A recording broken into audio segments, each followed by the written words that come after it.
It's so frustrating not knowing how to get pregnant when everyone else seems to do it so easily.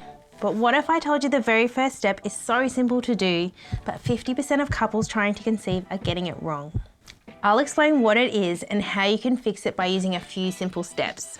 Watch this till the end for better clarity on the best practice to get pregnant naturally. So is this necessary? And more importantly, why is it something that couples trying to get pregnant shouldn't delay doing? To answer that, I want to ask you this. Would you jump on a flight without planning, packing, organising time off, and picking your outfits? You probably wouldn't. Because planning a vacation at the best time of the year and organising everything ahead of time is going to ensure you actually get to your destination and have an enjoyable time. Before you know it, you'll be poolside with your mojito, soaking up the sunshine. And if we're talking about your boarding pass to baby town, it's the same. If you don't know what time your flight is leaving, there's a high probability you'll miss it. And that flight is ovulation, and we need to be able to know when it's happening. Without catching ovulation, you might not be having sex at the right time, missing your chance to make a baby each month. No matter where you are on your fertility journey, rule out a timing issue first. I've done the research, so you don't have to. I'll give you the facts so your journey can be as low pressure as possible, rather than just showing up to the airport and hoping for the best. I've worked with so many people that believe they're ovulating on a certain day, but it's easy to get it wrong, especially if you're using an app. Your app doesn't know when you're ovulating. That's unless you're putting in your temperatures or you're recording OPKs. The problem with your app predicting ovulation and your fertile window is that the algorithm will be looking for an average of all of your cycles and counting back 14 days from your predicted period to predict ovulation. So if you've got irregular cycles, it can be really off. Plus, not all women will have a 14-day luteal phase. That's the time between ovulation and your next period. Okay, so here's the frustrating part. We only have a short window each month that we can conceive a baby. Once an egg is released, it needs to be fertilized within 12 to 24 hours. It's basically a miracle that we're able to create babies.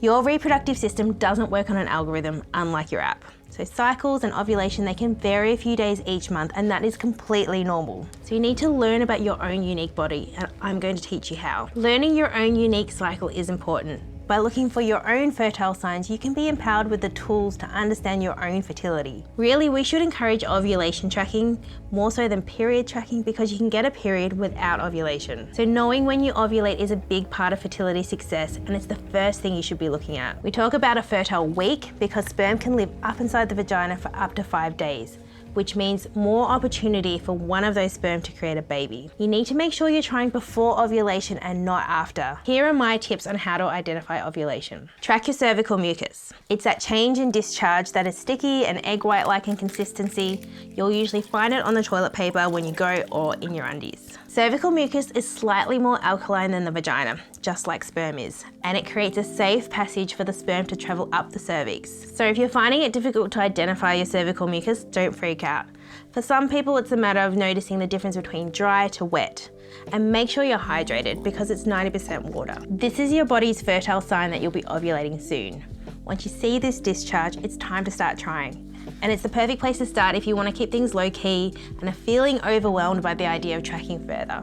But if you want more accuracy on the day that you ovulate, you could try basal body temperature charting, or BBT, by putting a thermometer under your tongue to identify ovulation.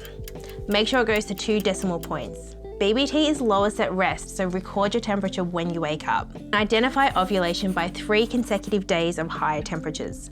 Your temperature will be high because of the presence of progesterone, which is what we see after ovulation. Your BBT chart should have 2 distinct phases: the follicular phase, where the temperatures are lower, and the luteal phase, where the temperatures are higher. BBT also helps to provide useful information such as the length of your luteal phase. But before you rush off, take these tips for charting. Record your temperature before you get out of bed. It's important to take your temperature at the same time each day, roughly. You need at least 3 hours consecutive sleep before taking your temp. Shift workers, take your temperature after your biggest block of sleep. Enter your temperatures into an app to create a chart. I like Fertility Friend, or you can go old school and use a paper and pen. That's just as effective. But don't take your temperature when you've had a fever, you haven't slept very well, you've had more than 2 wines the night before. Tracking daily temperatures does not predict future ovulation, but it can show trends in your cycle. So it's really great for tracking highlights when you've ovulated. You can track your BBT with devices such as Temp Drop, Daisy, or Natural Cycles. The benefit here is that it offers interpretation, which is handy if you're struggling to figure it out yourself. All are different with varying costs. I'm going to discuss these options in another video where I explain how to interpret your own BPT chart properly. Another option to track ovulation is OPK, or Ovulation Predictor Kit. It's a stick that you pee on and it measures luteinizing hormone. You can just get it from the supermarket. When it shows your peak fertility, the assumption is that you'll ovulate within the next 12 to 24 hours. It won't be an accurate way to track if you have PCOS though, because these women have many LH surges during their cycle without an actual ovulation. It shows up as a continuous positive on an OPK. And finally, a progesterone blood test, which if done correctly is the most accurate test in this video. It's also known as a day 21 test, because you do the test on day 21 of your cycle if you have a 28-day cycle. If you don't have a 28-day cycle, then just do it 1 week after ovulation. Anything above 4 nanomole per litres confirms that you've ovulated, but it really ideally needs to be above 40 to know that you can hold a pregnancy. A progesterone blood test is very accurate for identifying that you have ovulated and you can hold a pregnancy. But it's harder to self-manage because it often requires a referral from a doctor. Some other things to consider if you're not having success are sperm health, because it's one half of the equation. Check it earlier than you think. How often you should be having sex? No need to stress about trying every day. If you try every second day, that's completely fine, and also recommended if there are sperm count issues. Make sure to use sperm-safe lubricants. We need to keep them alive to do their job. But remember, knowledge is power, so get help sooner if you know that you're not ovulating or you're worried. So now you know how to track your ovulation. When do you try to have a baby?